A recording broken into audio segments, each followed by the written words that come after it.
Yes. So, Sadiq and I will be taking the classes while we are in the air. Sadiq and I will. Oh, very well. Right? Fantastic speaker. Amazingly learned and super amazing, right? So, what I'm trying to just do is the Bhagavad Gita class WhatsApp group that we had, just repurpose that to Nectar of Instruction. If you're not part of that, just join yourself with the QR code. And then you'll add him also so that any announcements he wants to make, please make it. Also, Prabhu mentioned he'll bring us Mahaprasad from Vrindavan. Yes, I'm going to get whatever is possible. He will not go bad in that direction. Let's see what Krishna has arranged for you. Alright, words 2, Nectar of Instruction. Anyone wants to give very quick pointers from verse 1? Go ahead. So, Rupa Goswami explains 6 urges that one has to control if they want to be a guru. The Right. 6 urges are urge of speaking, Right. urge of the mind, Right. anger, Right. urge of the tongue, belly, and genitals. Fantastic. Anybody else? Any other pointers from the purport? Yes. We talked a lot about how one of the senses aren't controlled, all of the other senses get affected. Fantastic. Yes, they're all interdependent, interlinked. Anybody else? No. Srila Prabhupada also explains how we can, to manage those urges, we can use them in Krishna's service so that our life will become managed. Correct. Use the senses in Krishna's service, they get controlled. Any analogy that Srila Prabhupada gave that you remember from the purport? Yes. They're like horses. Horses, yes. From the purport. He said something about, yes. The hands. Okay. Think. Like whatever we take with the food to whatever food that we take with the hand. We should nourish the. Correct. When you nourish the stomach, it nourishes the entire body. Yeah. But from the Nectar of Instruction, verse 1 purport, there's a very beautiful analogy related to speaking. Frog. Good. So it's more like a frog crawling to attract the other frogs, but and then it's just inviting that inviting snake to him. The same way we keep on talking about different things, but and then we keep on inviting that towards us. Fantastic. Yes. So let's read the verse 2 today, and then it's interesting the screen mode is not working. Maybe because you don't want to see my handwritten notes, which is good for you. Not so much of torture on your eyes. Okay. Let's recite the verse 2 together. Right? Yes.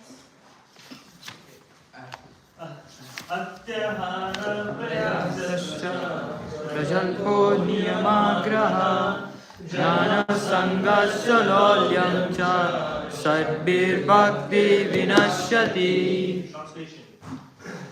One's devotional service is spoiled when he becomes too entangled in the following 6 activities: eating more than necessary or collecting more funds than required, over endeavoring for mundane things that are very difficult to obtain, talking unnecessarily about mundane subject matters, practicing the scriptural rules and regulations only for the sake of following them and not for the sake of spiritual advancement, or rejecting the rules and regulations of the scriptures and working independently or whimsically.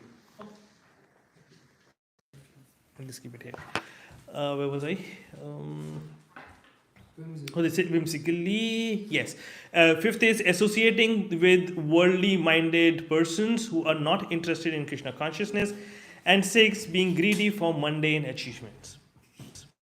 Now, before we get into this verse, there's something that I kind of was quickly scribbling because it has their own ways of understanding and being able to absorb the scriptures. My method is to understand why are we talking about what we are talking about and kind of create a little synergy in my mind to say we were talking of something and why Srila Prabhupada talking about something, because it's a very interesting piece of art, this Srila Prabhupada's purports, right? There is always a reasoning of why he's saying certain things. If you're able to decode that, then it's fantastic. Now I'll try my little bit, but I might not be an expert. So verse 1, we were talking about the urges, right? The 6 urges. So when I was listening to that verse, the questions that came into my mind is, what does these urges exactly mean? Right? When we are saying control the urge of tongue, what does it mean? Srila Prabhupada did give the purport, but from a nectar of instruction perspective, those urges needs to be explained and kind of defined. And then the other question that automatically comes is, why? Right? You're telling us to control the urges. There's an instruction to control the urges. The next obvious question is why? The second verse is kind of coming in towards the answering of these two questions.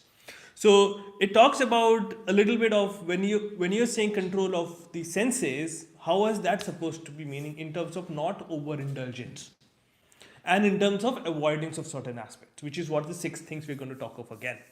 And then why, the verse also very clearly talks about it is needed for protecting your devotional service. Because if we do not do this, then the devotional service gets destroyed completely. So now obviously, now the question would become is, sure, there's an instruction that is coming in. So Srila Prabhupada, the way he would take us through the purport, again a very structured method of it is, he first talks about, what are the required standards of living. He's going to talk about things such as plain living and high thinking. He sets his grounds over there that this is what should be done. But then next paragraph is going to start explaining us why. Why is it needed for us to be doing that? Like basically he's trying to say that we have a choice. It is not mandated that we do this, but there is a choice. And then why should we be taking the right choice of thinking about higher thinking and simple living? And then when we are trying to do that, what is that will hold us back? And finally, he talks about, the things, how do you control aspects of forces which is trying to hold you back? That's kind of what my understanding of the flow of the purport is. We'll read all of this together and see, if my understanding is correct or you want to add on more on it, right? So this just helps me understand that how Srila Prabhupada has very methodologically given us the instructions in a more instructive way, right? So let's go back to the translation. There's something very interesting that caught my eye. Is you see the first one which says eating more than necessary or collecting more funds than required. That's the first one. The second, it says over endeavoring for mundane things that are difficult to obtain. So the first two talks of doing things more than required, but the others don't talk about that. The others are purely talking about don't do this, right? So, and that is where in the purport we'll go into the details of it. There is a balance talked about. That you will have to do certain things for mundane activities because you have to take care of your body. But then overindulgence is a problem. You have to talk about things that you will need funds for doing certain things. You will need to eat. There are a lot of other activities that even if we from a spiritual platform think that it's not required, but we do have to do it to be able to empower the spiritual activity also, right? So we will go into the detail and we will see how these are overindulgence in these two places and the other is total avoidance. Okay, let's start with the reading of the purport. Where do we want to start from? Let's go there. We'll do alternate this time. Purport. Yes. Human life is meant for plain living and high thinking. Since all conditioned living beings are under the control of the Lord's spirit energy, this material world is designed so that one is obliged to work. The Supreme Personality of Godhead has 3 primary energies, or potencies. The first is called Antaranga Shakti, or the internal potency. The second is called the Tatashta Shakti, or the marginal potency. The third is called the Bahiranga Shakti, or the external potency. The living entities constitute the marginal potency, and they are situated between the internal and external potencies. Being subordinate as eternal servants of the Supreme Personality of Godhead, the Jivatmas or atomic living entities must remain under the control of either the internal or external potency. When they are under the control of the internal potency, they display their natural constitutional activity, namely constant engagement in the devotional service of the Lord. This is stated in the Bhagavad Gita 9.13. Mahatmanastu mam partha daivim prapritamashita bhajanti ananyamanaso vyatma. O son of Pritha, those who are not deluded, the great souls, are under the protection of the divine nature. They are fully engaged in devotional service because they know me as the Supreme Personality of Godhead, original and inexhaustible. Let's stop there. Thank you so much. So beautiful, right? So first, as you were saying, the principle has been established by Srila Prabhupada by saying it has to be plain living and high thinking. Now it is interesting that these terminologies are used by people in general also without fully understanding what that means is. Now, the idea over here is this choice exists with us, that what do we want to do? Do we really want to go with this philosophy that Srila Prabhupada is proposing over here of high thinking and simple living, or we don't do it, right? Why do we, how is that we have a choice? Because Srila Prabhupada is talking about, and it is again from different scriptures, that there are three types of energies. What are those? Antaranga Shakti, Tatastha Shakti, and Bahiranga Shakti. The internal potency, the external potency are the two extreme ends.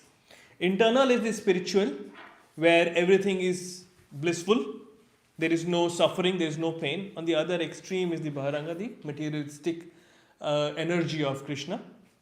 And in between, that is what is important, is Tatastha, that is us, the living entities. Now we have a choice either to associate with something higher or lower. We have been given that flexibility. Now, when we are given the flexibility and when we are given the choice, we have to also have to understand there are consequences of your choice, right? So when we say something like, why am I suffering? We are suffering, we have to understand the fact that we are suffering alludes to the fact that we have a choice, and that we made our own choice. Why would there be suffering if there was no choice at all? When there is suffering, there is a choice of not suffering also, right? And so there is something that is leading to we deciding and being in a position where we suffer or not suffer. What is that? That is this. At a very basic principle, at the grassroots level of it, if we, the Tatastha Shakti, the marginal potency of the Lord, associate to engage ourselves with the higher quality, the spiritual energy of the Lord, then we are elevating ourselves. Then we are going higher, and higher means no suffering. When we go lower, that is where the suffering happens. This is a very beautiful analogy that Srila Prabhupada has given in multiple contexts, and very appropriate when we talk from an aviation perspective, right? We all have taken a flight at least once in our life, right? You know what happens when there is turbulence up there? Then mostly you would just go higher. What happens is when you go higher, you've gone above the clouds, you've gone above that turbulent air, and now your ride of your flight is basically smooth.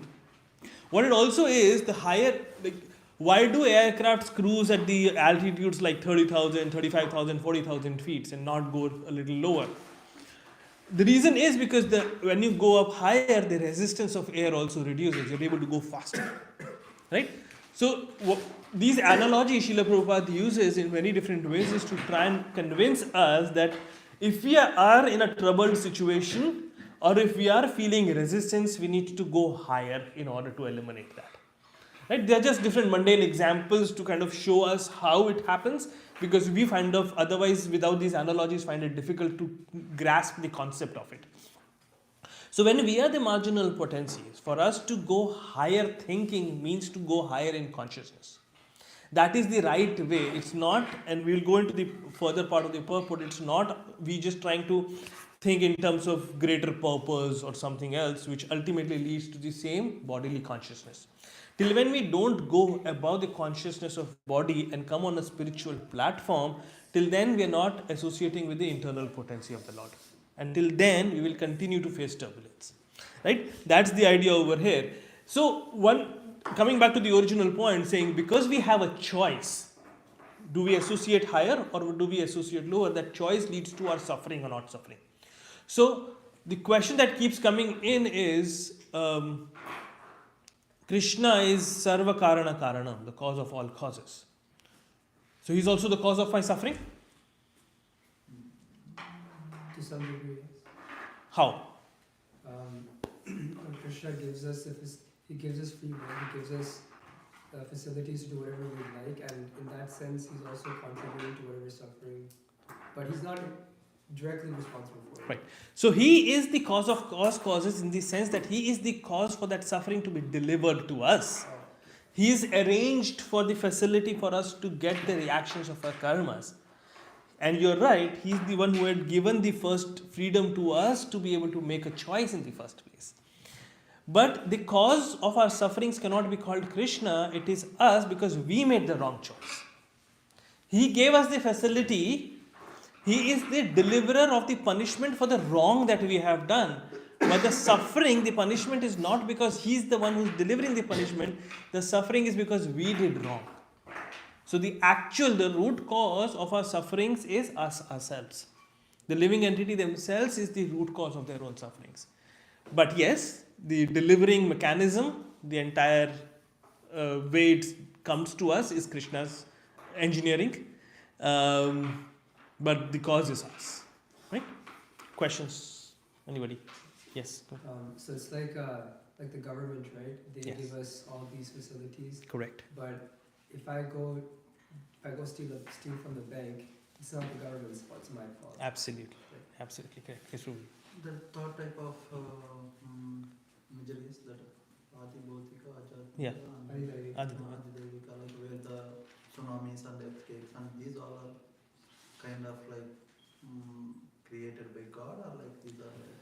So even when we are talking about Adi Devika Kalesh, that is also a karmic reaction of what we as a society are doing. Just think of this also, right? Let's think of it a little deep. One, the fact that the society is doing wrong, hence Mother Earth is creating a balance by doing all of these other activities like tsunamis, floods, drought, etc. Right? So that's one aspect of the thing. But then why, if the society as a whole is doing something wrong, why am I suffering in that position? We have to think of that also. The arrangement has been made for us to be there because of our own individual karmic reaction also. Now the Mother Nature is setting up as an example in front of us saying, please stop disrupting the balance, the balance of the Lord. And because you are doing that, here is the consequence. But the people who face the consequence of that are also facing it because of their karmic reaction. There is no suffering for those who don't deserve it. And we all deserve some sort of sufferings based on our own actions. So if there is something that happens, it's like, the unfortunate incident, the roof collapsed, people got crushed. Right? Sure, there was somebody else who did bad in terms of bad construction, bad maintenance, something. But the fact that you were there was the situation created, the prarabdha created by your own karmic reactions. We also have to understand that. It all ties up together in that sense. Right? Fantastic. All right, let's move on. Any other questions before we move? So there is no chance that we can stop this suffering, like. No. No. Until unless we surrender fully to Krishna. Right? Even when we are walking, we are killing living entities. Even when we are eating, we are killing living entities. Whatever we are doing, we are ending up accruing karmic reaction coming from. So no matter what we do, till when we do not perform actions for Krishna, there is no way for us to get out of the cycle of this karmic reaction. You had something? Yes. In the Divine Dialogues yesterday, a guy shared this. I'm not sure if it's true. So my question to you is, can you tell me if this is true or not? He said, our Sanchit karma, was that you? Like, talk about Sanchit karma. Like, we have Sanchit karmas, and then it's like a heap of sand. And then as soon as we take up the devotional service, Krishna removes all the Sanchit karma, and whatever karma we have in this life, that's our product karma. That's what we have to experience. Right. And then he said, like, a lot of pure devotees, they in that like in a very short period of time gets a lot of problems or sufferings. It's because Krishna can't take the product karma away. Like, you have to fulfill that karma. So then in that life, the devotee can come back to Krishna. Right. So Krishna is capable of doing anything, right? So to say Krishna is able to take certain karmic reactions and not be able to take that is limiting Krishna and his capability. So that first is not the right understanding, right? Now what understanding Srila Prabhupada very nicely gives us is when we accept, so that when we take up the process of devotional service, Krishna very clearly says in Bhagavad Gita also, right? Sarva dharma parityaja mama ekashanantaja aham tam sarva papebhyo moksha. He says, I will relieve you of all sinful activity. He's not saying I will relieve you from this or that. There's no condition to that. But he is merciful enough to leave a token behind. And he decides what needs to be left and what needs. That token is just to make sure that we do not forget that if we don't continue seriously and sincerely on the path of devotional service, then we will go back to this suffering. So he will leave a little just for a reminder purpose. Right? Now, when does this happen? Is also Srila Prabhupada has explained, is when we accept initiation. That is when the Guru takes up most of the karmic reactions. Right? And anything that we are doing wrong after that, as process of our learning and purifying ourselves, the Guru mercifully still keeps taking all of that away from us, so that we are able to perform devotional service, so that we are able to get purified. Otherwise, that burden is going to keep accruing on us continuously. Our chanting is not so pure. It's like chanting is helping to remove the dirt from our heart, but all of these things that we are doing wrong is increasing dirt. So without the help of a guru, that equation of reducing the net dirt in our heart is not going to happen, because we still are going to make mistakes, and the dirt increment into our heart is going to happen more and more than what we are sincerely trying to remove through our devotional service, right? Because our devotional service is also not pure. So that is where the Guru mercifully takes up a lot of this suffering on himself. That is where we see pure devotees of the Lord, these acharyas, they take up sufferings. Why are they having bodily discomfort? Why are they having all of these sufferings? And we see all of these amazing acharyas that we have in our movement, they are going through these sufferings, not because of their karmic reactions. That is because they have very mercifully said, please leave them, I will suffer for them, don't worry. You know, it is their mercy, it is their compassion that they show. Right? To say that Krishna will be able to take certain thing or not, or he takes one category and does not category, I don't think Srila Prabhupada has said that anyway very categorically. He's just said that he leaves a token back for us to be able to remember. I think that's what is important for us to do. Okay. You had something, Prabhu? No, it's okay. Okay. When you remember it, you can come back to it. No worries. Anybody else? Yes. I remember hearing that your guru takes 25% of your karma at initiation, and that too, it's like not the yajna, because in this like yuga, like none of the yajnas are 100% pure, actually sanctified. But it's when you show the traits of like this guru has to be bona fide, but then the disciple also has to be bona fide for the guru to actually take. That is true. That is true. That a bona fide guru is the only one who can take the karmic reactions, and this disciple has to surrender completely. Now, in that context, I will just tell you what my Guru Maharaj said very recently. It was at the time of her initiation. So,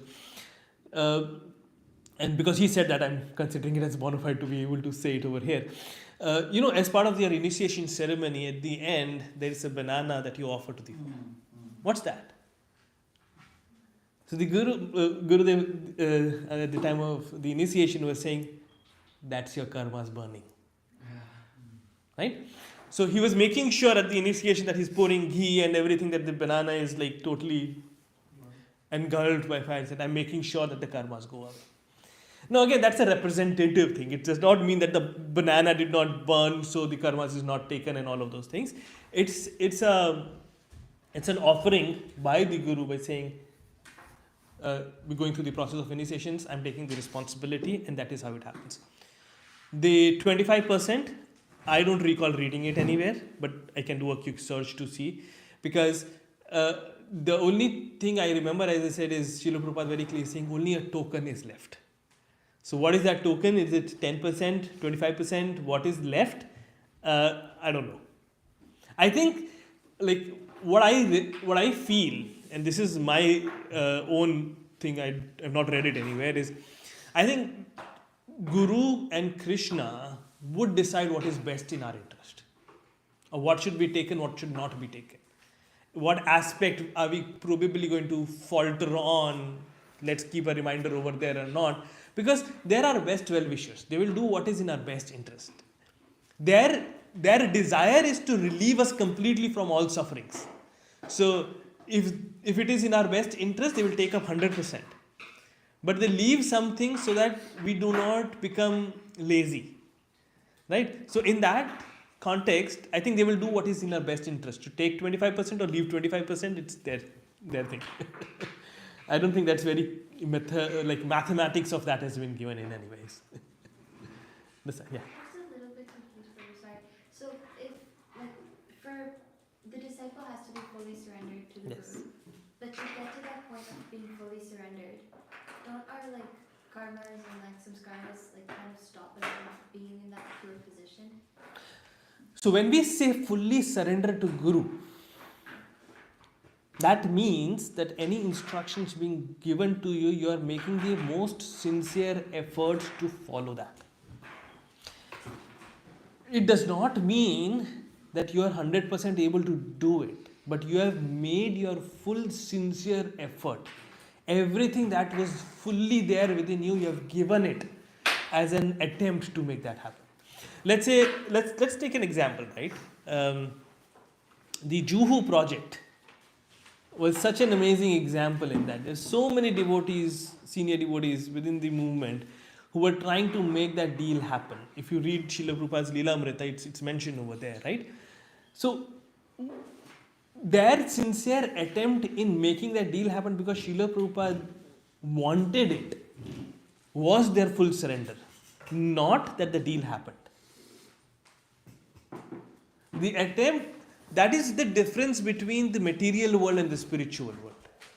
In the material world, would you be given a job or would you be given an appreciation by saying, oh, you tried so much to pass an exam? Or you tried so hard to get a degree and so I will still consider you as qualified. That does not happen in the materialistic world. In the spiritual world, it's your attempt and your sincerity that counts. Even if we, let's realistically understand this fact. Are we able to come to the point of 100% pure devotional service? Practically not. We will have something lingering here and there.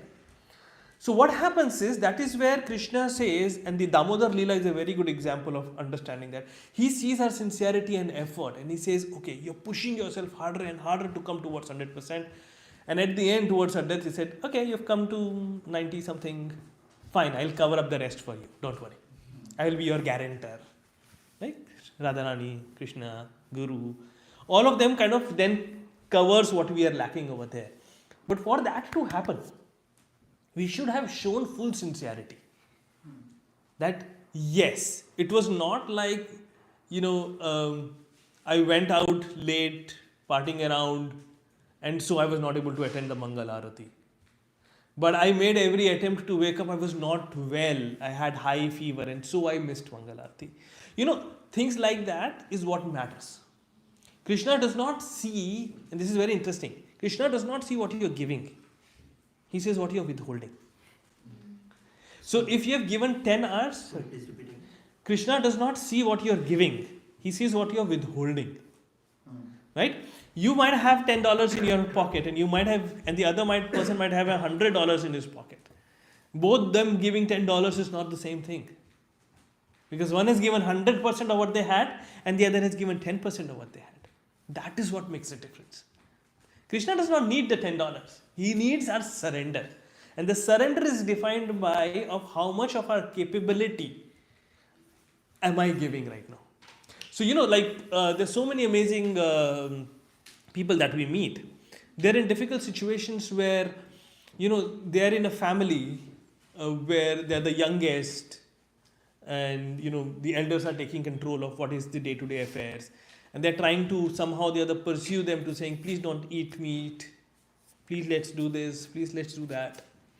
But the family is not taking it up and hence they're finding it difficult to maintain that level of sadhana that they want to. But still, they're making attempts like, okay, no, at least on Sundays I will come and Sunday feast I'll have prasad. And, okay, when I'm getting a fruit, I will at least offer that fruit or something. That is what Krishna sees. How much of, because once you take that one step, Krishna is going to make arrangements for more and more and more and more to happen. That is how we get purified. That is how slowly and steadily we get to the point of devotional service. And I think the next purport is also going to clarify that fact as, let's look at that. And then we can come back. Yes, sorry, please go. No, it's okay. So at initiation, Guru takes away our karma, but what do I do if the tendency or the material desires doesn't go away instantly. Like whatever karmas I did, I performed, it changed, it shaped my consciousness, right? Yes. So like the karmas might go away, but the seed, which is the consciousness, it's still there. So what you're supposed to do is to fully surrender to the instructions of the Guru. As I said, we will make mistakes. And that is where, had we not been making mistakes, we would not need a teacher, a Guru. It would have been like, sure, I'll do devotional service, purified, finished. Why do we need a Guru? Why do we need a teacher to guide us? It is because even through the process of we trying to purify ourselves, we will make mistakes and we will need guidance. So that will happen. But the idea, as I'm saying, is once you are at the point of 75% of being able to do things, and then you go to your Guru, submit to him and saying, how do I get to that next 25%? He give you some instruction. Okay, take this next step. Make the most sincere attempt to make that happen. If in a month, in a week, in an year, whatever time frame, make that happen and then go back saying, I've done it, what's next? That's how it happens. Right? It cannot happen overnight. Otherwise, it would have been a very easy process, right?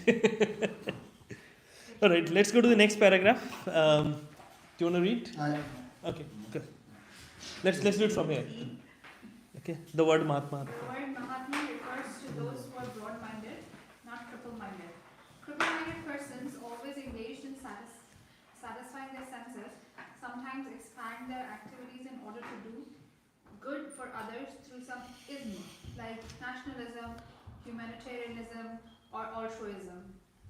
They may reject personal sense gratification for the sense gratification of others, like the members of their family, community, or society, either national or international. Actually, all this is extended sense gratification, from personal to communal to social. This may all be very good from the material point of view, but such activities have no spiritual value. The basis of such activity is sense gratification, either personal or extended. Only when a person gratifies the senses of the Supreme Lord can he be called a Mahatma or a broad-minded person. Let's continue with the next paragraph also. Who wants to continue? You want to go, Prabhu? Next, in the above quoted verse. So we are at. In the above quote. In the above quote verse from Bhagavad Gita, the word Daivim Prakritim refers to the controller of the internal potency or pleasure potency of the Supreme Personality of Godhead. This pleasure potency is manifested as Srimati Radharani or her expansion Lakshmi, the goddess of fortune. When the individual Jiva souls are under the control of the internal energy, their only engagement is the satisfaction of Krishna or Vishnu. This is the position of a Mahatma. If one is not a Mahatma, he is Duratma or a cripple-minded person. Such a mentally crippled Duratmas are put under the control of the Lord external potency, Mahamaya. Let's stop there. So, Mahatma and Duratma, two terminologies being introduced over there. Simple terms, Mahatma is one who surrendered to Krishna and being Krishna conscious, doing Krishna conscious activities, or a broad-minded person. A Duratma, on the other hand, is just the opposite, a cripple-minded person, or one who is constrained to this bodily consciousness still. Let's understand this for a second, and this becomes important in the context of the 6 things that is given in the instruction. Srila Prabhupada is building that up right now. So, the ism, what's this concept of ism?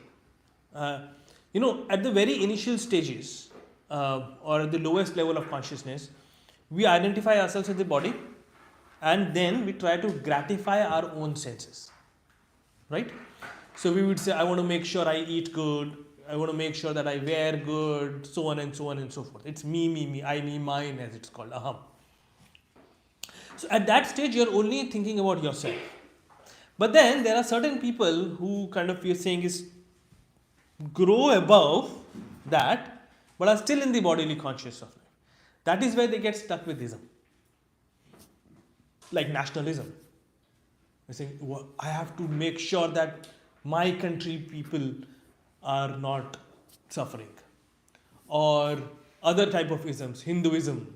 People with my faith needs to be protected, and anything happening to anybody else is fine.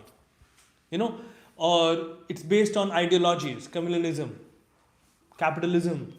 All of these are isms in the some sense of it's just a extended version of your bodily consciousness, where now you're using the identity of your body to kind of group people and say, I'm not going to satisfy my senses, but I'm going to satisfy the senses of this group.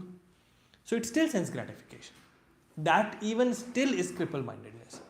So, till when we do not grow ourselves to the point of identifying the living entity, the soul, and hence working in such a way that I identify myself as a soul, I identify everybody else as a soul, and make sure that the soul is able to attain its consciousness of being Jivera Sarupa Hai Krishna Nitya Das. If that is not happening, till then we are all bodily consciousness or cripple minded. So, that idea that we calling certain set of people in history as Mahatma just because they were thinking of sense gratification in the broader sense, that's not the true definition of being a Mahatma.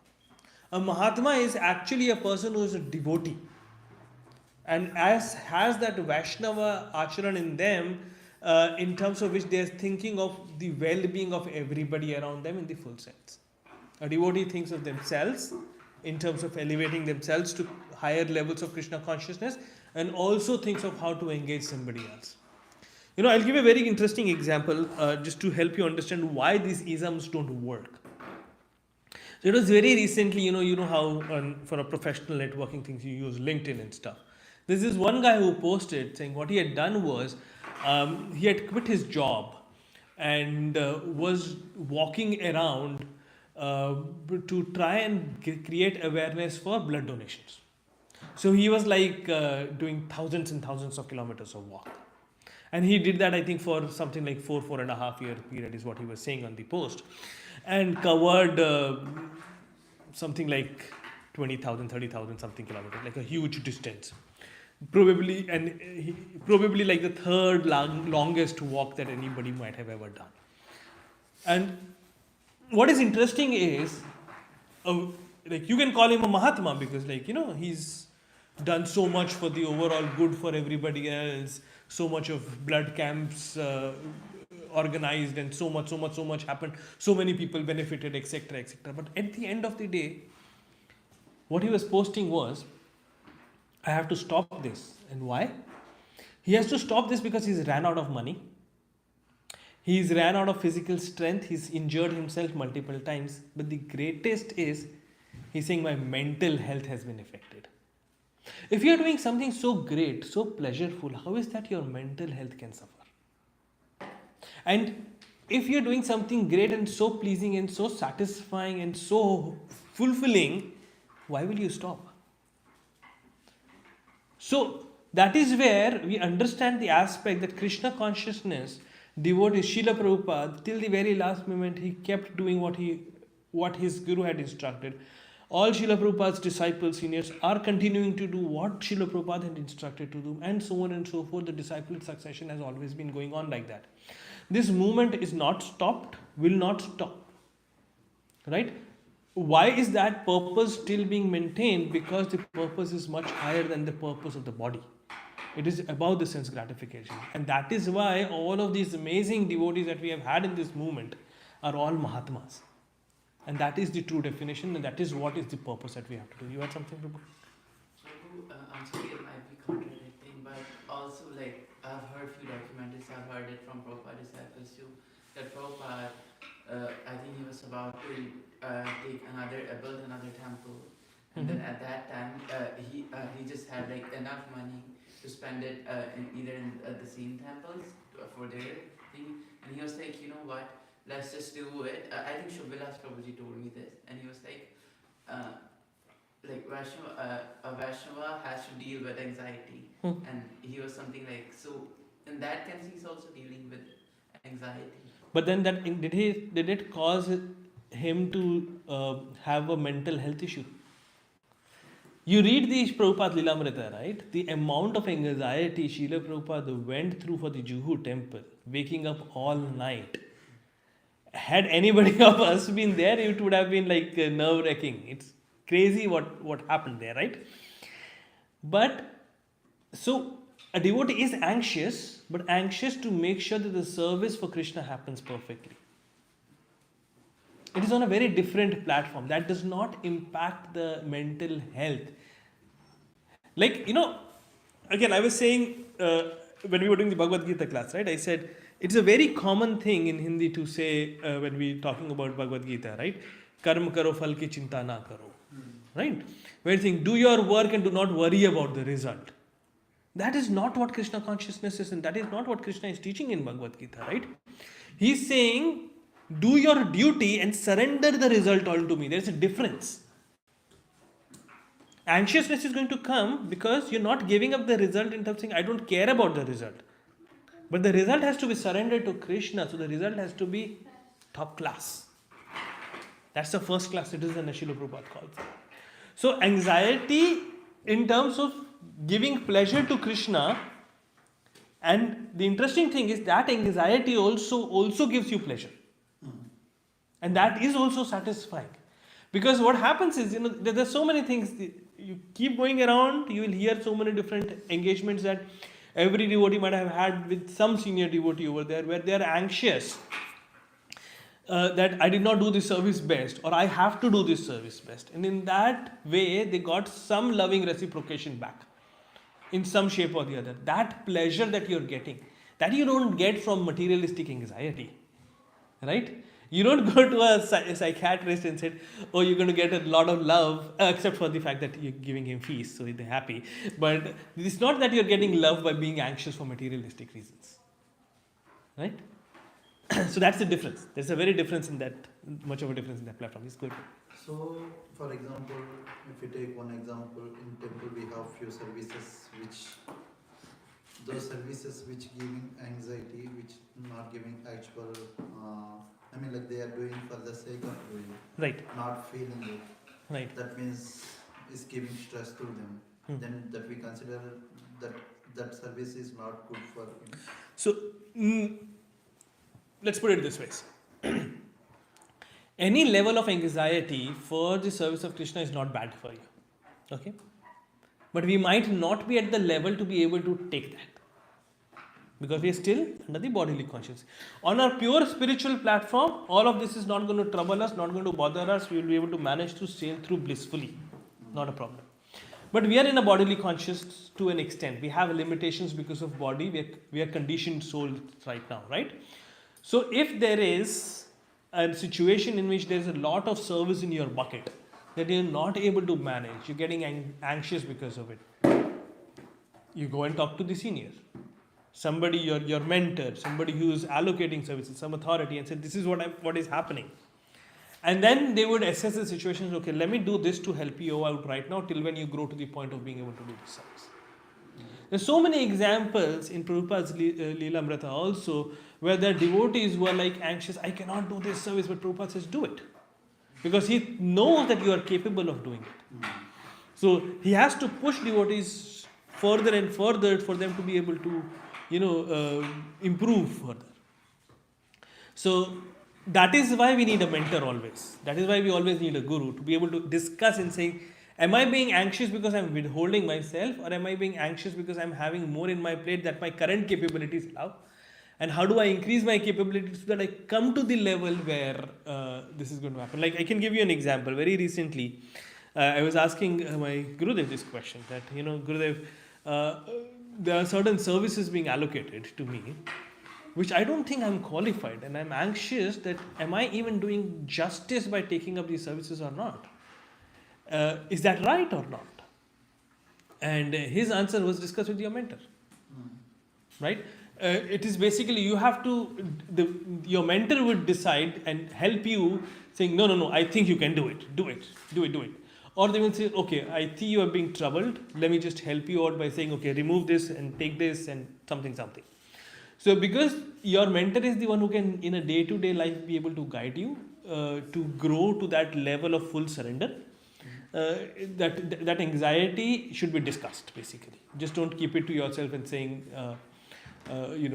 I should not be anxious, I should be blissful in services and I should always take services. No, discuss it. What you're able to do, what you're not able to do. Right? Fair? Okay. Let's go to the next paragraph. Entities within this material world are under the control of Mahamaya, whose business is to subject them to the influence of the threefold misery. Adidainika klesha, suffering caused by the demigods, such as droughts, earthquakes, and storms. Adibhautika klesha, suffering caused by other living entities like insects or enemies. And Adhyatmika klesha, suffering caused by one's own body and mind, such as physical and mental infirmities. Devi Bhuta Mahitva, the conditioned souls subject to these three miseries by the control of the external energy, suffer various difficulties. The main problem confronting the conditioned souls is the repetition of birth, old age, disease, and death. In the material world, one has to work for the maintenance of the body and soul.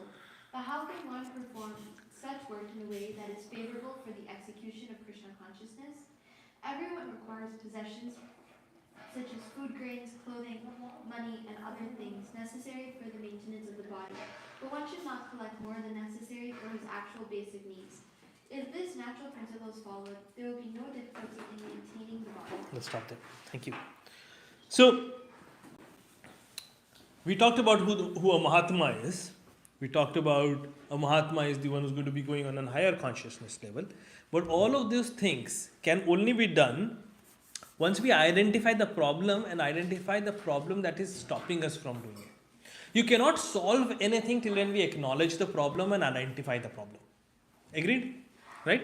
So that is why Srila Prabhupada very clearly is talking about the main problem of the conditioned soul is repeated birth, old age, disease and death. That very clearly helps us categorize things as favorable or unfavorable. Right? Anything which is keeping us binded in the cycle of birth, old age, disease and death is unfavorable. And anything which helps us get out of it is going to be favorable. A Mahatma is the one who understands this and is able to do it for themselves and for others, this creating these circumstances of favorability. Right? So just the extension of these 4 cycles and then the 3 miseries, threefold miseries, the 3 kaleshas, this is what is the problem. Now, once we have identified the problem and when we are focusing on the problem aspects, we have to create a balance of things. And that is why I think we started off by saying this. The first 2 talks about not overdoing certain things. Now, from here on, Srila Prabhupada is now getting into the matter of the actual instruction, where he will now start talking about, what is the wrong that we are doing. Now, he's trying to explain the fact that food grains, for example, clothing, money, and all of those aspects is needed even for performing of devotional service. How is that you will be able to offer something to Krishna lovingly if you don't have those resources? Now, in Kali Yuga especially, you cannot go and just gather resources without having the funds to do that. You cannot get the funds, like even the donations being made to the temples is pretty low. And hence, even temples have to come up with other mechanisms in order to be able to continue maintaining the financials. Like, we have Govindas. And that idea was proposed to Srila Prabhupada for that reason only, that, we're thinking of this ways and we're thinking of that ways. The different ways that devotees would devise to try and get more funds into the temple, because donations are also not coming in. People are losing their consciousness to the extent where they don't see the need of donating to the temple. Right? So, these acquiring of resources is needed, no doubt about it. But then there needs to be a balance. There's going to be conversations coming up in front. I'm just going to do a very quick rundown of it, and the next class it can continue. There is an effort. So there are certain resources that are needed to do things, to maintain our body, so that the body as an instrument can be used to be doing services. Right? That resources, to gather that resources, Srila Prabhupada is going to talk about, it requires endeavor, requires some effort to do it, right? As we are saying. So I need food items to be able to make an offering to Krishna, but to get that food items I need money, and for that money I need to make some effort. Now, why are we going down from that order? Srila Prabhupada very intelligently does it, is because that helps us to say how much of effort is needed. Where do I draw the line? That's always the question. Am I getting sufficient enough to get sufficient money to be able to do all my services sufficiently, of maintaining my body, maintaining the bodies of my family members as is my duty, and being able to do my services? Is it sufficient? Then anything else that you're doing as an endeavor to gather more is going to become over endeavoring. Right? So now, again in that the question becomes, let's take the example of Srila Prabhupada's conversation with George Harrison. Right? So in different conversations, George Harrison is asking Srila Prabhupada, saying, should I give up everything that I'm doing? He was renounced of the order where he was okay to give up all his career, his money, his, he was, in one context, he was also talking about, should I shave? All of that he was willing to give up on the instructions of Srila Prabhupada, because he understood the importance of all of that. But Srila Prabhupada said no. Why? In that case, because he's saying you have something which is important in the terms of being able to influence people.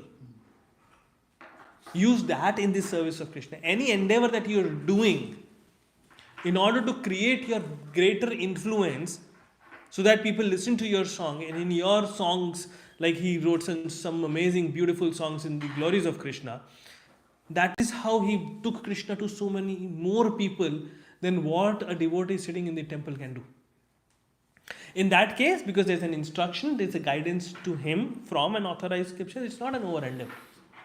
So we have to understand, and again, we are coming back again and again to this point of the need of a mentor, of a guru. It is for this reason, so that we can create a clear-cut boundary of what is good for me and what is not good for me. There's so many cases that Srila Prabhupada has where he's given instructions of take sannyas. Unlike others, where he said no. So, why in one case take sannyas, give up everything, don't over endeavor in that sense, start taking up temple management or go out and do big distributions. In other cases, keep doing your materialistic thing, but add Krishna to it, so that is used as a platform to do Krishna consciousness, because a guru understands very well of how to engage a living entity in what is best in their favor. Like, senior devotees in the temple, they would look at every individual, and you would probably be able to acknowledge that every individual has their own characteristics. Somebody is very nice and energetic, outgoing, outreach, yes. The other is very sincere. The other is very sincere, very studious, very managerial. And depending on that, they will allocate services, right? Because they understand the characteristics. Guru is an expert to use your talent in the service of Krishna. And that is how they instruct them. And so it has to be always discussed to be understood what is over endeavor versus what is not. The Goswamis also give us the example of eating only puffed rice coming in from the drains, and that is my meal, I'm done, I'm happy. Versus Srila Prabhupada himself cooking in and feeding in till the neck devotees. And both of them are Krishna conscious. Right? So how do we understand? It's very difficult. It's not a straight formula by which we can say 2 rotis, 3 rotis or something. It depends. So when we say over endeavor, we have to also understand this fact. If one is eating a plate full of meal and the other is eating a very tiny portion, it does not make one more renounced than the other. It is based on one person might be actually going out and sweating and doing construction of a temple physically, versus other doing some other kind of service like sitting down and updating a website. Their meal body's needs change based on what they are doing. Or it could be different type of bodies. Who knows? Right? So we don't judge based on what you are doing individually. It is more of instructions of what is it going to do as an impact to your consciousness. And the best judge of that is a mentor or guru. Right? So any questions on that? Yeah? Make endeavors. Discuss and make sure you're not over endeavoring. Like even the job that we do, right? We do our studies, we do our job, even that is needed. It is needed to be able to use that as a platform to, let's talk it this way, right? Krishna made these sections in the sense of the societies sections, right? That there are grahasthas and there are sannyasis, right? If everybody becomes a sannyasi, where is the funds going to come from, right? Everybody becomes a grahastha who's going to do that full dedication of preaching and guiding. So both of them are needed. There's a balance that is needed. How is that balance coming in from the factor? It's coming in from our own characteristics. It is by Guru identifying where we best are situated and then they engage us in that order. Right? So Pariprashna Seva, always go and ask that question to Guru. What should I do next? It's okay. That's the service.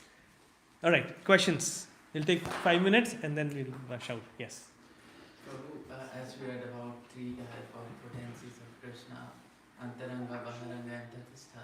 So I was just wondering if it is possible, I mean, although that is not what should I say, acceptable, like obviously we all would like to go to Krishna and back to, but is it possible that like Tatistha can stay, like they can stay in here, they cannot be like... So this is very interesting. The two things that I can say in that context, right? First is from Bhagavatam. Actually, let me just say it in the same ways. So when the devotee is actually pure enough, they don't care about their own suffering, they don't care about their own discomfort at all. So a senior devotee would say, like my Guru Maharaj says that so many times, I've heard so many other senior devotees also saying the same. He said, I'm okay to keep coming into the material world and go through the bodily consciousness of things in order to preach and save the entire world. Right? So, to your point, a pure devotee, they are eligible to enter Vaikuntha for sure, but they might choose as a service of Krishna to be staying here, like Srila Prabhupada. He was not meant to be in the material world for sure, right? But he decided to be over here for the well-being of the living entities and giving them guidance and showing them the direction. So in that ways, the pure devotees, they don't necessarily have to be here, but if they've been allocated the service and they're willing to take that service very lovingly, they come in over here. So yes, a living entity has a choice. Associating with the lower material modes, it means is sense gratification and trying to lord over the material world. A senior devotee like Srila Prabhupada coming in the material world does not mean the marginal potency is engaging or interacting with the lower external energy of the Lord. He's still engaging with the internal potency of the Lord while being over here also. They are like the leaf of a lotus. Even if it is in water, water does not touch it. They are still here to help us out, but still the material modes do not touch them. It's not the same thing. But, okay, so my question was like, again, Srila Prabhupada came, but still he was in touch with the spiritual energy. Yes. Is it possible that material energy, not even with the touch of material and not even with the touch of spiritual energy, is like just the marginal potential? Say that again, sorry? So is it possible for someone to be just the marginal potency, not in the touch of material, not in the touch of spiritual energy? No. You have to engage with one of the places, right?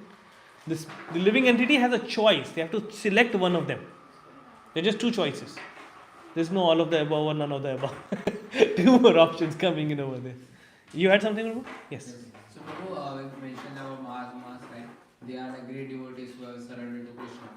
So Prabhu, what is the difference between Mahatma and Mahatmas? So,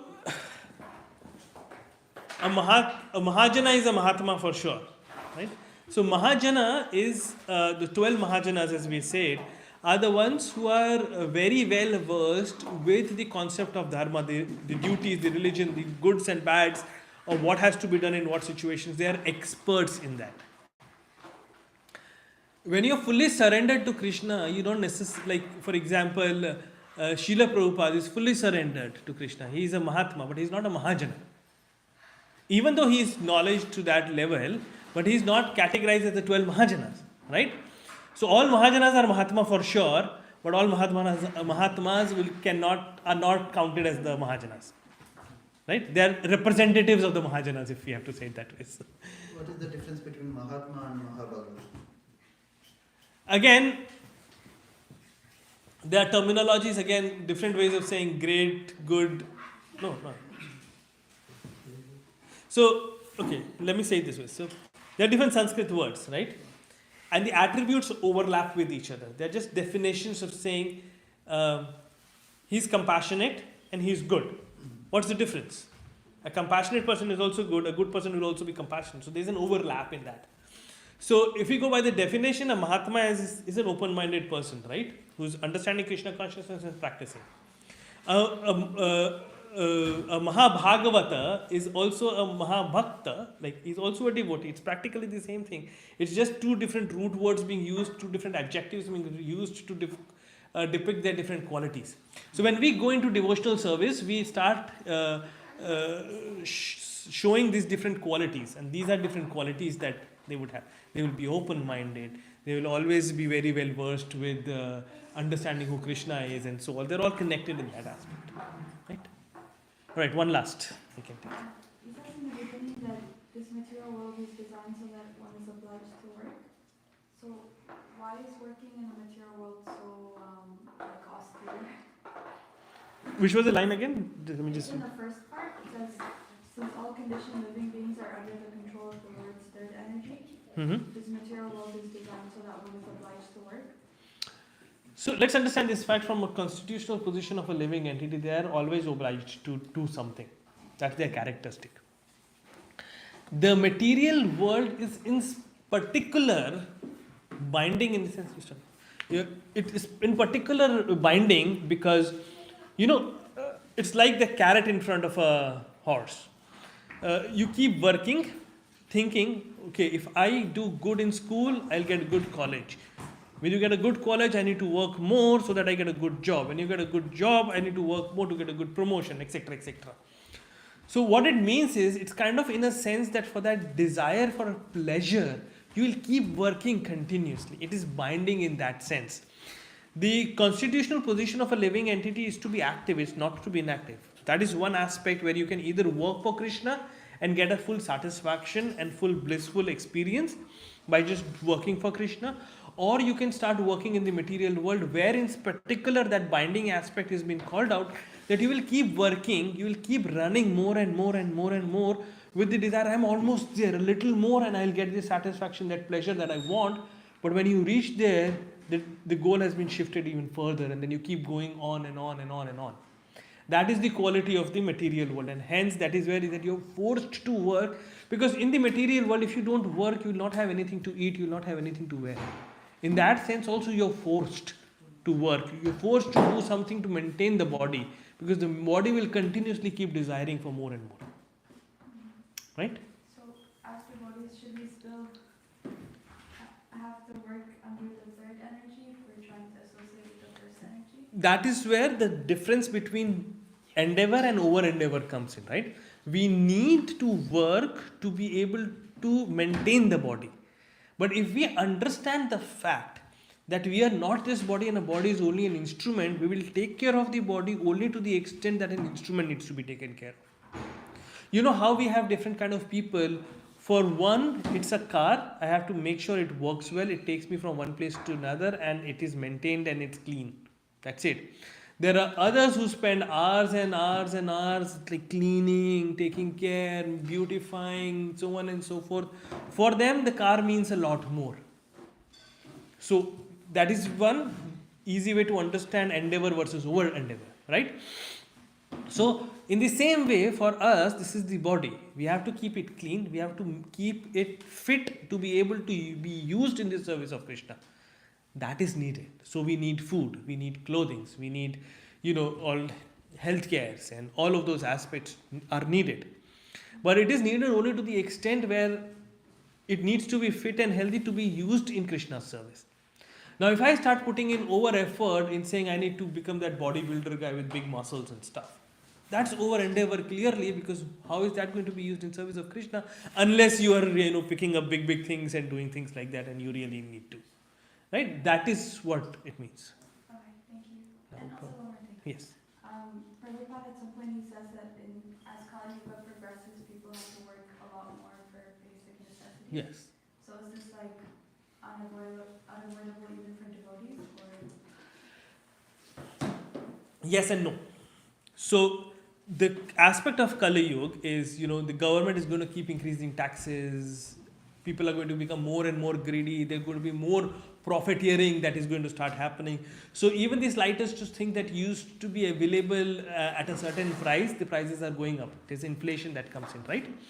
So all of that is happening because the governments are levying more and more taxes. The same salary that you were able to survive with 10 years ago, you cannot survive with now, right? So that is what is the quality of Kali Yuga.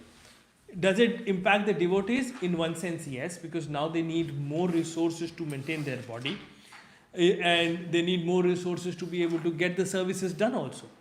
But it does not impact them in the sense that because they are not in the bodily consciousness and they are fully surrendered to Krishna, Krishna makes arrangement so that they are able to continue their service and fully surrendered and be Krishna conscious while being able to do all of these things. They don't get caught up into it.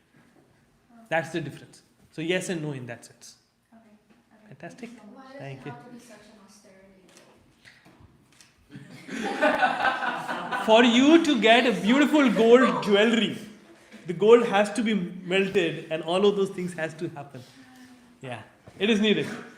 Okay, there's a very beautiful thing that somebody said. This is from a rejuvenation ceremony thing that we used to do in Noida. He said Krishna is not cheap, right? If you want a beautiful, amazing phone, whichever you desire for, and it has all the beautiful features, all the amazing things in it, you have to pay more for it, don't you? Versus something which is very cheap, works, not works, right? So if you want Krishna is the best quality product out there. What do you have to pay for it?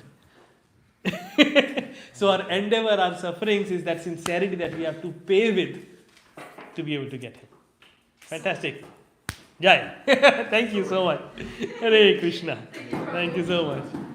Jai.